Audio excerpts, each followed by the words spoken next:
to my first vlog. My YouTube channel. Welcome. So I don't really have any plans for my YouTube channel other than just doing what I want to do with it and having fun with it. It's very much going to be filled with crafts and historical research, kind of Rachel Maxey, Bernadette Banner sort of vibes. But it's kind of going to chronicle me going from like a normal, there are people there who's normally dressed person, modern person to Victorian person, because I have wanted to do that for a little while. I think the Victorian aesthetics, especially light Victorian aesthetics, are really cool. So the first thing to do is go get my new glasses. I picked out some new glasses that I think make me look like a Victorian mad scientist, and that should be really fun. As you can see, these are pretty 80s, 70s style, which is great, but doesn't really fit that aesthetic. So I'm just waiting for the bus, and then I'm gonna go get those. So let's see where this video goes. Let's see where this vlog goes. They say that you should start something and make it pretty later. So this is me starting something. So yeah. The other reason well, obviously I just want to have fun with my YouTube channel, but the other reason is that I wanted to start a vlog series so that I could kind of chronicle the good times in my life. Sometimes my brain likes to bully me and doesn't let me remember the good memories, so I thought that filming some of my good memories would help me remember them. So yeah, I've picked up my new glasses. Should make me look like a Victorian mad scientist with some fairy core vibes mixed in. So here we go. Here's the reveal. Yeah. Looks good. Very, very old school Victorian in my opinion. But of course they're modern glasses, so they're gonna look modern. You can't actually look quite Victorian without putting Victorian glasses on your face. So this is as close as it's gonna get, but I think it looks pretty good. So the next thing to do is to celebrate with a root beer. Have can opener and I have a root beer right here, so yeah. I had to do that off camera because I don't like have 4 arms. I wish I did, but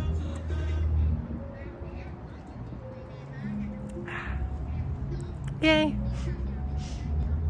All right, I'm gonna track home and we'll catch up then, I guess, because I think I have a couple more things to do with these glasses because they feel slightly close. So I think I'm gonna go home. I'm gonna research kind of how Victorians took care of their eyebrows and try and do something with that. So okay, well, I am home in my bathroom. Ta-da! Quite the adventure from where we left off previously.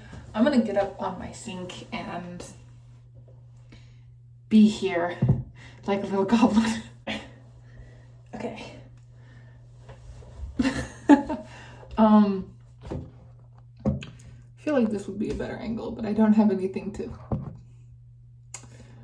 stand it against, so we're gonna see how this works. If I can't find something, I have lotion here, so I might prop up my camera against my lotion, and we'll see what happens. Okay, so quite the adventure since we left off. I went to go get the bus, and I fell in the mud, and the bus driver near ignored me. I went out to go get the bus, and I made eye contact with him, and then I fell in the mud, and he kept going, and I picked myself up, and I got out into the street, and I chased after the bus because I wasn't gonna miss my dang bus. And I shouted at him to stop the bus. He didn't seem to want to stop the bus, and so I shouted at him, "I know you can hear me." And he did then stop the bus. So fresh pair of clothes, They're a little bit booby, but that's okay. So I did very small, minimal research onto what Victorian women did with their eyebrows. And I think that deserves a whole other video dedicated to its own topic, if you will. But basically, the idea was that you didn't want to really mess with your brows too much because a thick natural brow meant that you had good breeding or whatever, and so they left it mostly alone. However, they did think that thick brows that kind of tapered to a point were the brows to have. Now I, thanks to the wonderful genetic soup of different peoples that I am made up of, I have a unibrow naturally. Because if you can't feel bugs crawling on your face, why do you have hair there? Right? So I have a fuzz in the middle here, and it's getting in the way, kind of my glasses, my Victorian mad scientist glasses. So when I have them on, I can feel my hair is kind of pressing against the bridge here. So I'm just going to take care of that. In the small amount of research that I didn't really find anything about unibrows being plucked, either thinly or spacing it out here or any of those sorts of things. Again, that is a video that I'm going to have to do a Victorian eyebrow video. So let's get these hairs off my face, speed this up like a fast forward video in the 90s. And oh god, this is the wrong position. My thigh is killing me. Okay, that's a little better. Am I gonna have to go back just backwards and then face that way? I might have to. It's my thigh doesn't fit up here with all the other junk that I have on my vanity. Okay, so I'm also blind as a bat, which is why I need glasses in the first place. I'll get really close to the camera. I apologize.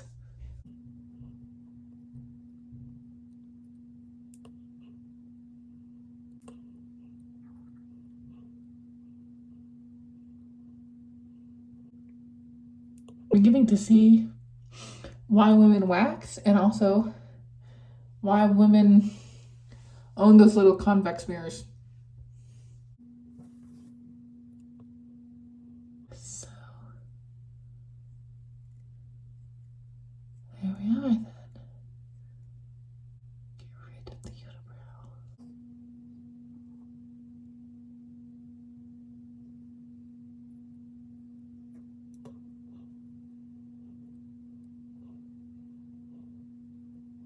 I apparently found a white eyebrow, which is new. I've had somewhere in here there were white hairs, but a white eyebrow is new.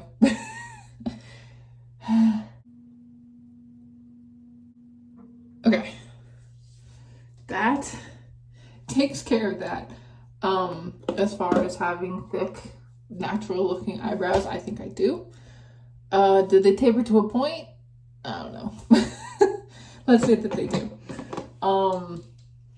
My glasses kind of hide my eyebrows. Anyway, it's just about making sure that the little hairs don't run into the bridge of my glasses, and now they don't, so yay.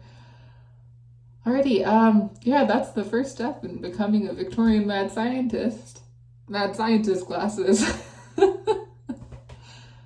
Thanks for joining me on this adventure. I will see you in the next video.